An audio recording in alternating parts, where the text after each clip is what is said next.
Isang magandang araw po sa inyong lahat, mga minamahal kong mga magulang at mga kapatid sa Panginoon. Ito po ang inyong lingkod, si Pastor Ruel Camya po, mula po dito sa Winnipeg, Manitoba, Canada, para po sa ating pag-aaral ng salita ng Diyos ngayon pong umaga. Welcome po muli sa Tinig ng Pag-asa. Ang ating pong pag-aaral, again, ay continuation ng ating series on the book of Acts. Nasa chapter 21, verses 37 hanggang 40 ang ating pag-aaralan ngayon. Ito na po yung dulong bahagi ng Acts chapter 21. At pinamagatan ko po ang ating pag-aaral ngayong umaga na A Gospel Witness Even in Chains. Samahan niyo po ako, ating pong basahin ang mga talata. As the soldiers were about to take Paul into the barracks, he asked the commander, "May I say something to you? Do you speak Greek?" He said. "Aren't you the Egyptian who started the revolt and led 4,000 terrorists out into the wilderness some time ago?" Paul answered, "I am a Jew from Tarsus in Cilicia, a citizen of no ordinary city. Please let me speak to the people." After receiving the commander's permission, Paul stood on the steps and motioned to the crowd. When they were all silent, he said to them in Aramaic. When he said, yun na po pala yun. So purihin po ang Panginoon. Meron lang po tayong ilang mga talatang pagbubulayan ngayon. Ito po yung huling bahagi ng aklat ng mga gawa, chapter 21. At dito po ating titingnan yung huling bahagi ng pagpapahayag ni Apostol Pablo ng kanyang mensahe sa pagharap niya sa mga tao. Paul is about to enter in one of the most difficult seasons of his ministry. At ano yun? He is now under arrest, in prison, and yung eventual journey to Rome. Yet even in the tense moment of his life, where he is misunderstood, mistreated, and falsely accused, the Apostle Paul remains a faithful witness for Christ. Kaya ngayong umaga, yung Acts 21:37-40, ipinakita sa atin ang puso ng isang lingkod ng Diyos. The heart of a man whose life has been so transformed by the grace of God that even chains become an opportunity for the gospel. Para po sa isang lingkod ng Diyos, wala pong aksidente. Para sa isang mananampalataya, lahat ng nangyayari sa buhay, kahit yung mga bagay na hindi natin naiintindihan at napag-uunawa, ay paraan ng Diyos upang ang kanyang layunin ay matupad. Para kay Apostol Pablo, kahit ang pagkabilanggo ay opportunity to preach the gospel. At ito po yung magandang makita natin sa buhay niya, sa kanyang halimbawa, para ating mga tularan bilang mga mananampalataya. Samahan po ninyo ako sa maikling pag-aaral na ito. Sasabihin ko pong maikli kasi ilang talata lang ito upang ating makita ang huling bahagi ng Acts chapter 21 at ipagpapatuloy natin ito kinabukasan paglipat natin ng chapter 22. Alam niyo po yung pagkakahati-hati ng mga kapitulo ay nakakabitin kung ating pag-uusapan. Pero bear with me at bukas naman po itatalakayin natin yung chapter 22. So samahan niyo po ako sa ilang mga talatang ito and let us discuss it verse by verse. Let us go with verse 37. As the soldiers were about to take Paul into the barracks, he asked the commander, "May I say something to you? Do you speak Greek?" He replied. So Paul is being dragged by Roman soldiers after being beaten by the crowd. Naalala niyo po ba, nakaraang pag-aaral natin, kung hindi dumating yung commander ng Roman ng empire ay wala na. Bubugbugin na siya ng mga tao, papatayin na siya. Subalit napigilan ito at sa pagdating ng mga sundalo, tumigil ang mga nambubugbog. But in this moment of chaos, Paul speak with calm dignity.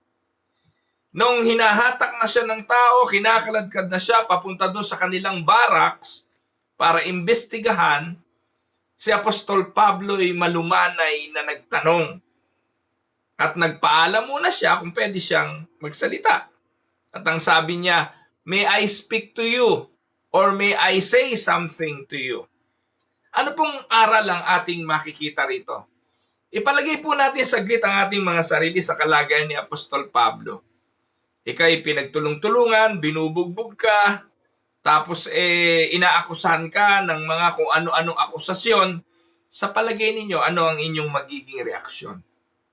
Hindi kaya minsan para lang makaganti, mangungurot na tayo o mangangagat na tayo, manununtok na tayo, o kaya gaganti man lang tayo. Pero dito, si Apostol Pablo ay ubod ng lumanay sa kabila ng nangyayari kasi buo sa kanyang isipan, di ba?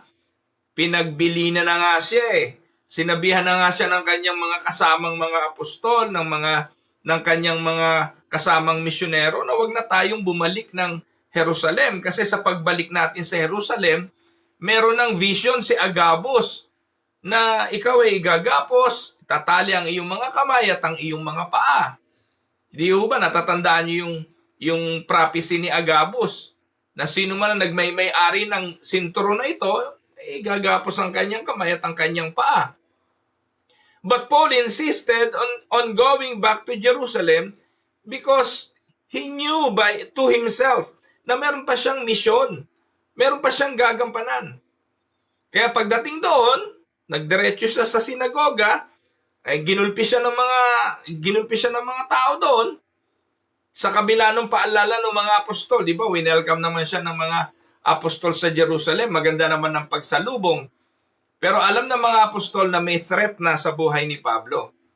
Kaya ang sabi nila, pinagbibintangan ka nila, inaakusahan ka nila na nagtuturo ka na hindi na dapat sundin yung mga utos ni Moses, kesyo ganito, kesyo ganyan. Kaya patunayan natin sa kanila na ikaisang Hudyo. So pinatunayan nila yon. Sumunod siya dun sa vows of Nazarite. Pero in spite of that, yung galit talaga Di po ba? Yung gustong manakit talaga At nung nakita nila si Apostol Pablo, kanila itong binugbog at kanila itong ginulpe. Buti na lang dumating yung commander ng Roman soldiers. At kinuha siya, binitbit siya, dadalhin siya sa barracks. At ito na nga po yung ating pinag-uusapan ngayon. Ano po lesson ang ating makikita rito? Una, yung spirit-filled believer does not panic even in crisis because his confidence is in God's sovereignty. Yung taong puspos ng Santong Espiritu sa kabila ng mga trahedya ng buhay, sa kabila ng mga mabibigat na karanasan, sa kabila ng akusasyon, ng krisis o ng persecution, punong-puno siya ng kumpiyansa sapagkat yung kanyang kumpiyansa ay nakasalig sa Diyos na hindi nagkakamali. Paul's restraint reveals spiritual maturity. Even unjust suffering does not cause him to speak harshly. Minsan tayo naakusahan lang ng konti, nakaganti na, nakadepensa na. Gusto na nating ipagtanggol ang ating mga sarili. Gagamit tayo ng sarili nating platform para idepensa ang ating mga sarili. Minsan nakarinig lang tayo ng konting bagay, idadalhin na natin sa social media, ipapangalandakan na natin sa Facebook. Gaganti tayo ng salita, gaganti tayo ng kung ano-anong mga pangungusap. But here we can see the Apostle Paul, in spite of the unjust suffering, it does not cause him to speak harshly. Paglalarawan nga ito ng maturity, at ang maturity ito ay pagtulad sa ating Panginoong Jesucristo. Na nung si Jesus ay dinala papunta sa krus ng Kalbaryo, hindi rin siya kumibo. And this is the maturity of the Apostle Paul. So Paul models what the Holy Spirit produces in a regenerate heart. Yung puso na talagang binago ng Panginoong Jesucristo, hindi po pwedeng hindi pagbubungahan ng Espiritu na bumuhay sa ating patay na espiritu. And the Spirit will bear fruit. The fruit of self-control, the fruit of gentleness, and the fruit of wisdom under pressure. So ito po yung nakita natin dito kay Apostol Pablo. Nang siya hinuli, pinagbubugbog, din nadadalin sa barracks, Paul speaks with calm dignity. At ang unang katagang lumabas sa kanyang labi, ang sabi niya, "May I say something to you? This is in reference do sa soldier. Pwede ba akong makipag-usap sa iyo?" Gagamitin ni Pablo ang opportunity ito para makapagbahagi ng salita ng Diyos. Kaya makikita natin sa verse 37b, ang sagot ng sundalo, "Can you speak Greek?" So the commander is surprised. The ability of Paul to speak Greek shows he is educated. He is civilized and not who the Roman assumed him to be. The Romans assumed na si Pablo ay walang pinag-aralan, isang panggugulo, isang rebelde para sa gobyerno. Pero when he found out na hindi pala to mangmang, isa palang edukadong tao ito. So ang lesson natin, makikita natin, people often misjudge believers. Ito naman po ang totoo, madalas nami-misjudge ang mga mananampalataya. And here we saw yung misjudgment ng sundalo kay Paul. Kaya nung nakitang binubugbog siya, akala talaga manggagawa siya ng gulo. Siya ang binitbit, hindi yung mga nambubugbog. Siya ang kinuha at dinala siya, dadalhin siya sa barracks. But God opens unexpected doors when we remain composed and we remain respectful.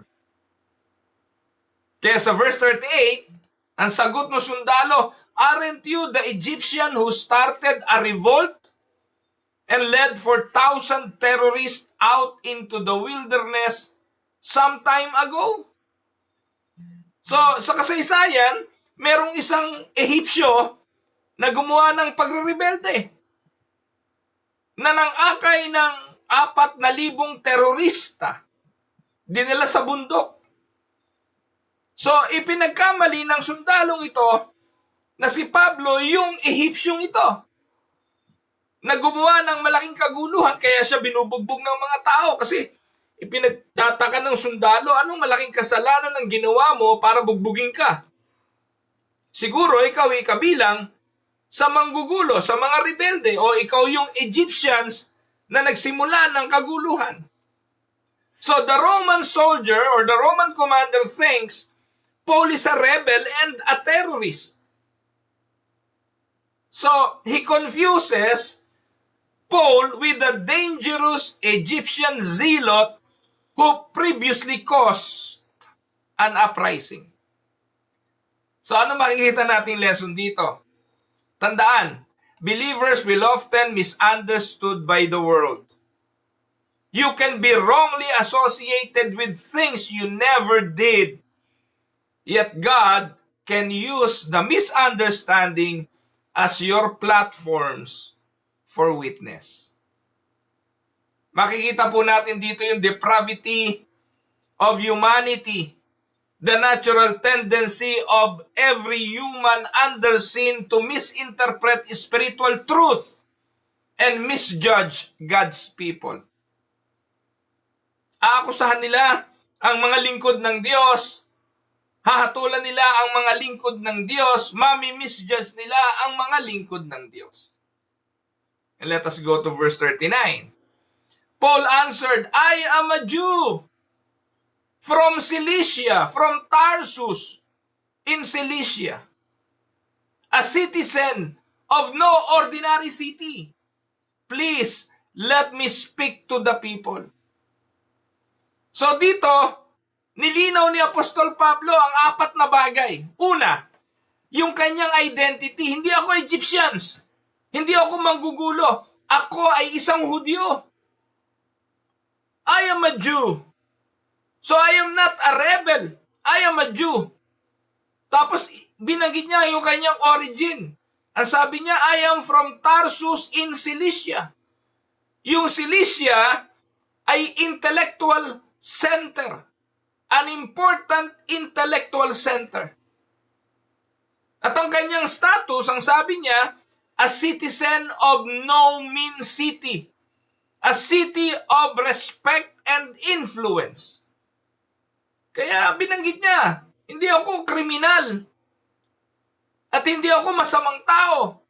Ako'y may pinag-aralan. I came from Tarsus in Cilicia. At ano yung kanyang desire? Ano yung kanyang kagustuhan? Ang gusto lang naman niya ay payagan siyang magsalita sa mga tao. So the amazing part, Paul does not ask to be freed. Hindi niya sinabing palayain mo ako, ako'y Hudyo. Palayain mo ako, ako'y galing ng Tarsus, isang importanteng bayan. Hindi ako kriminal, I am a citizen of no mean city. And my desire is to be freed. Hindi yon. My desire is for you to set me free. Hindi yon. Ang amazing part dito, sa halip na hingiin na siya'y lumaya, ang sabi niya, bayaan mo kung makapagsalita sa mga tao. He asked for the chance to preach to the same crowd that nearly killed him. Siguro po kung ako yun, bahala kayo sa buhay nyo. Ayaw nyo akong pakinggan. Ayaw nyo pakinggan ng mensahe. So be it. But the Apostle Paul, in spite of what the people did to him, ang hiniling niya doon sa commander ng mga sundalong Romano, hayaan mo akong makapagsalita sa mga tao. Ano pong mensaheng ating mapupulot? Una, a heart transformed by the grace desires the salvation of even his enemies.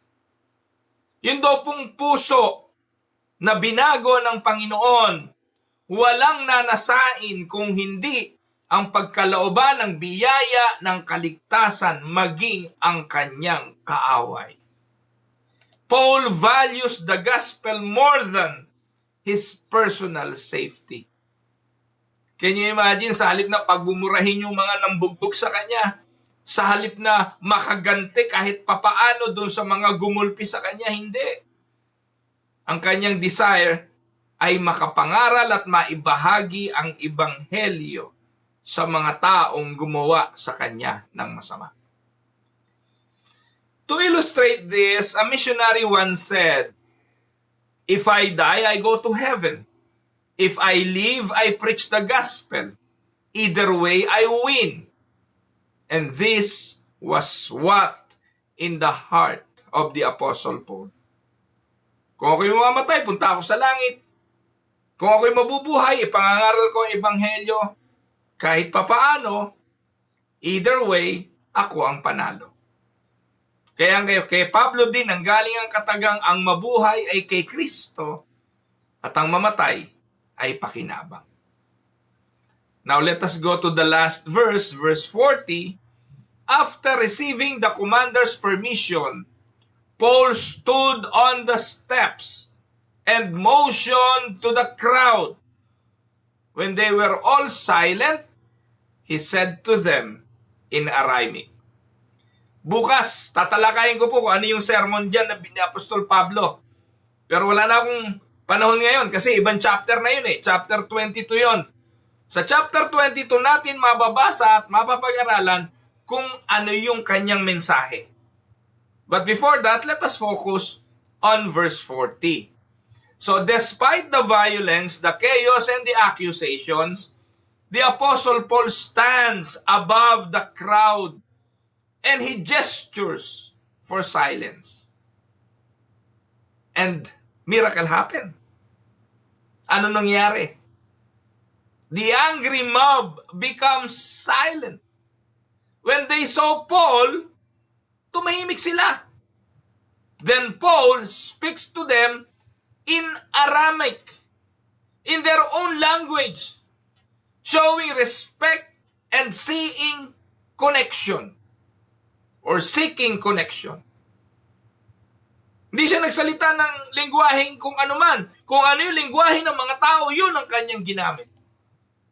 Anong lesson nito, mga kapatid? God gives His servant supernatural authority and composure when they stand to speak for Him. Kailangan maipadala ang mensahe ng Ebanghelyo sa mga tao sa diwa na pwede nilang maintindihan. Kaya malaking challenge ito sa mga pastor sa mga lingkod ng Diyos. Kung saan ka mauunawaan, dun ka magpapahayag. Do not use theological languages na hindi naman naiintindihan. Huwag kang gumamit ng mga theological lingo na ang mga masa hindi mauunawaan. The Apostle Paul speaks the language of the people. And even the most hostile hearts can be quieted by God's sovereign hand. Hindi si Pablo ang nagpatahimik sa crowd. Ang kapangyarihan ng kanyang salita, ang kapangyarihan ng Diyos ang nagpasara sa bibig ng mga tao. Anong biblical insight nito? This silence is not natural. It is God's providence, clearing the way for the preaching of the Word. The Word of God will be preached, and in order for the Word to be heard, the people were silenced by God. Ano pong theological themes ng ating pag-aaral ngayon? Una, God's sovereignty in evangelism. Anong ibig sabihin? Paul is rescued, Paul is questioned, Paul is misunderstood and nearly killed. But all of it leads to a preaching opportunity. Nakuha niyo po, mga kapatid. Hindi nagawa ni Pablo na ipangaral ang Ebanghelyo nung pumasok siya sa Jerusalem kasi pagkakita sa kanya ng mga tao, ginulpi na siya So wala nang chance para siya makapag-preach. Pero sa isipan niya, kaya siya bumalik ng Jerusalem, meron pang unfinished business, meron pang kailangang pangangaral na gawin siya. Pero paano ka makakapangaral kung sinalubong ka na ng bugbugan? Pero ito pala ay magiging simula, platform, para siya makapagsalita sa mga tao. So the Spirit, God orchestrates every detail for the gospel proclamation. Sa lahat ng ito, may kamay ng Diyos na siyang nangunguna. Amen? Pangalawa, the Spirit's work in the believer. Paul's calmness, courage, and love for his enemies are the real fruits of regeneration. May pagkilos ang Espiritong Banal kay Apostol Pablo. At ang pagkilos na ito, nagbunga ng kanyang katatagan, ng kanyang pagiging calm, at ng kanyang pag-ibig maging sa kanyang kaaway. Kaya, kung iniisip ninyo na mabait lang talaga itong si Pablo, hindi siya mabait. At kung iniisip nyo na ito'y bunga ng kanyang sarili lang pagpapasya, hindi. Ito'y bunga ng Espiritong nananahan sa kanya. Kaya kung tutuusin, mga kapatid, tayo man, kung may nagagawa man tayong kaluguran sa Diyos, hindi dahil yun sa ating sariling kagustuhan. Iyon ay udyok ng Santong Espiritong nananahan sa atin na kung saan ito ang siyang namumunga. Amen? Third, the duty of the Christian witness. Paul teaches us to seize every opportunity to speak of Christ, even when it cost us something. Lahat ng opportunity, lahat ng pagkakataon, nakiusap si Pablo makapagsalita.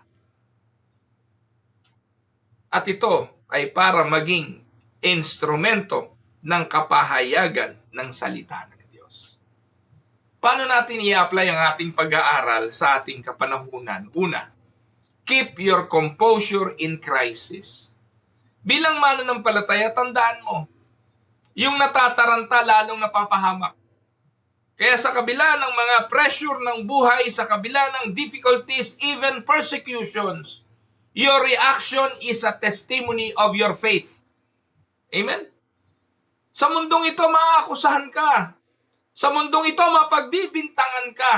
Sa mundong ito, hindi lahat ng masasalubong mong tao matutuwa sa iyo. Pagchichismisan ka, etc., etc.